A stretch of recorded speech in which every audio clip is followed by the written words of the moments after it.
ഈ സംഭവം 1 വർഷം മുമ്പ് എനിക്ക് നടന്നതാണ്. പരീക്ഷാകാലമായതിനാൽ എനിക്കൊരുപാട് തയ്യാറെടുപ്പുകൾ നടത്താനുണ്ടായിരുന്നു. സാധാരണ ഞങ്ങളുടെ സ്കൂൾ ലൈബ്രറി 5 മണിക്ക് അടയ്ക്കാറാണ് പതിവ്. എന്നാൽ പരീക്ഷ പ്രമാണിച്ച് കുട്ടികൾക്ക് പഠിക്കാനും തയ്യാറെടുപ്പുകൾ നടത്താനുമായി ലൈബ്രറി അർദ്ധരാത്രി വരെ തുറന്നിടാൻ സ്കൂൾ അധികൃതർ തീരുമാനിച്ചു. എന്റെ വീട് സ്കൂളിനടുത്തായതുകൊണ്ട് വീട്ടിലിരുന്ന് പഠിക്കുന്നതിനേക്കാൾ ലൈബ്രറിയിലെ ശാന്തമായ അന്തരീക്ഷത്തിലിരുന്ന് പഠിക്കാനാണ് ഞാൻ ഇഷ്ടപ്പെട്ടത്.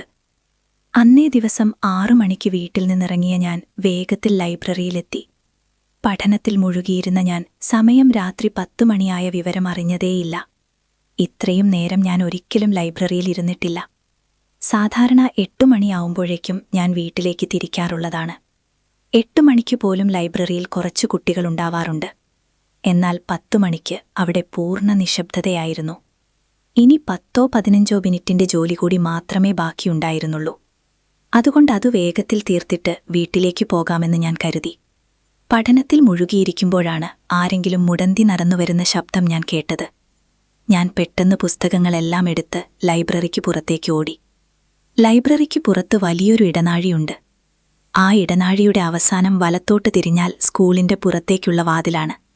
ഇടനാഴിയിലൂടെ നടന്ന് പുറത്തേക്കുള്ള വാതിലിനടുത്തെത്തിയപ്പോഴാണ് അതിന്റെ അറ്റത്തൊരു സ്ത്രീ നിൽക്കുന്നത് ഞാൻ കണ്ടത്. അവരാരാണെന്ന് എനിക്കറിയില്ലായിരുന്നു. പക്ഷേ അടുത്തേക്ക് ചെല്ലുന്തോറും എനിക്കെന്തോ അസ്വസ്ഥത തോന്നി.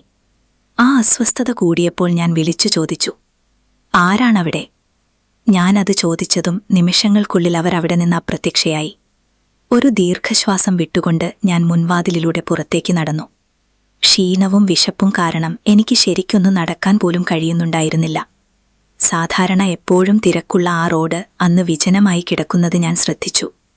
രാത്രിയിൽ പോലും അവിടെ ആളുകൾ നടക്കാറുള്ളതാണ്. പരിഭ്രമവും പേടിയും കാരണം തറയിലേക്ക് നോക്കിയാണ് ഞാൻ നടന്നിരുന്നത്. വീടിനടുത്തെത്താറായപ്പോൾ പെട്ടെന്ന് തറയിൽ ഒരു നിഴൽ എന്റെ അടുത്തേക്ക് നീണ്ടുവരുന്നത് ഞാൻ കണ്ടു.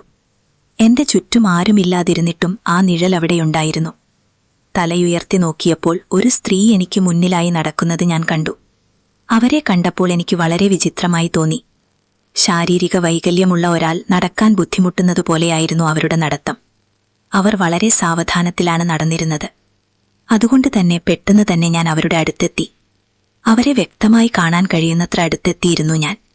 കീറിപ്പറിഞ്ഞ അഴുക്കുപിടിച്ച വസ്ത്രങ്ങളായിരുന്നു അവർ ധരിച്ചിരുന്നത്. അവരുടെ കൈകാലുകൾ തിരിഞ്ഞിട്ടായിരുന്നു. മുടിയും വല്ലാതെ അലങ്കോലപ്പെട്ട് കിടന്നിരുന്നു. ഇതു കണ്ട് ഞാൻ അവിടെ തന്നെ സ്തംഭിച്ചു നിന്നുപോയി. ആ സ്ത്രീയുടെ അടുത്തേക്ക് പോകരുതെന്ന് എന്റെ മനസ്സ് വീണ്ടും വീണ്ടും പറയുന്നുണ്ടായിരുന്നു. അവരെ മറികടന്ന് മുന്നോട്ടു പോകാനുള്ള ധൈര്യം പോലും എനിക്കുണ്ടായിരുന്നില്ല. എന്റെ മകരെവിടെ? ഞാൻ തരിച്ചുപോയി. നടുക്കം കാരണം എനിക്കൊരു വാക്കുപോലും മിണ്ടാൻ കഴിഞ്ഞില്ല. എന്റെ തലച്ചോറ് മരവിച്ചുപോയി. അവരുടെ വിചിത്രമായ ആ ചോദ്യത്തിന് എന്തു മറുപടി നൽകണമെന്നെനിക്കറിയില്ലായിരുന്നു. പേടി കാരണം ഞാൻ ദൂരേക്ക് വിരൽ ചൂണ്ടി പറഞ്ഞു, അവിടെ. അവർ അവിടെ നിന്നൊന്ന് പോയി കിട്ടിയാൽ മതിയെന്നേ എനിക്കുണ്ടായിരുന്നുള്ളൂ. ഞാൻ കാണിച്ചുകൊടുത്ത ദൂരേക്ക് അവർ മുടന്തി നടന്നുപോയി. കാണാൻ മറയത്തോളം അവർ അകന്നുപോയി. അവർ വീണ്ടും എന്റെ മുന്നിൽ പ്രത്യക്ഷപ്പെടുമോ എന്ന് ഞാൻ ഭയന്നു. അതുകൊണ്ട് എനിക്ക് കഴിയുന്നത്ര വേഗത്തിൽ ഞാൻ ഓടി. ആ സമയത്ത് എന്നെ സഹായിക്കാൻ ആരെങ്കിലും ഉണ്ടോ എന്ന് മാത്രമേ ഞാൻ ചിന്തിച്ചിരുന്നുള്ളൂ. ഒരു കാറോ ഒരു മനുഷ്യനോ ആരെങ്കിലും. ആ നിമിഷം ദൂരെ നിന്ന് ആ സ്ത്രീ നിലവിളിക്കുന്നത് ഞാൻ കേട്ടു. അവൾ ഇവിടെയില്ല. അതിനുശേഷം എന്ത് സംഭവിച്ചു എന്നെനിക്കറിയില്ല.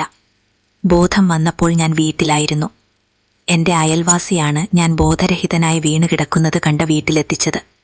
അദ്ദേഹത്തിൽ നിന്നാണ് 1998 അഗത എന്നു പേരുള്ള 32 വയസ്സുള്ള ഒരു സ്ത്രീയെക്കുറിച്ച് ഞാൻ അറിഞ്ഞത്.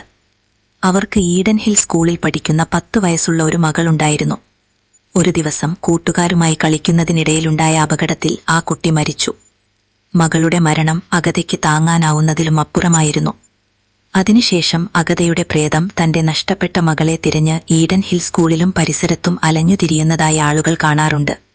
തന്റെ മകളെ എന്നെങ്കിലും കണ്ടെത്താമെന്ന പ്രതീക്ഷയിൽ അവരിപ്പോഴും അവിടെ അലഞ്ഞുതിരിയുകയാണ്.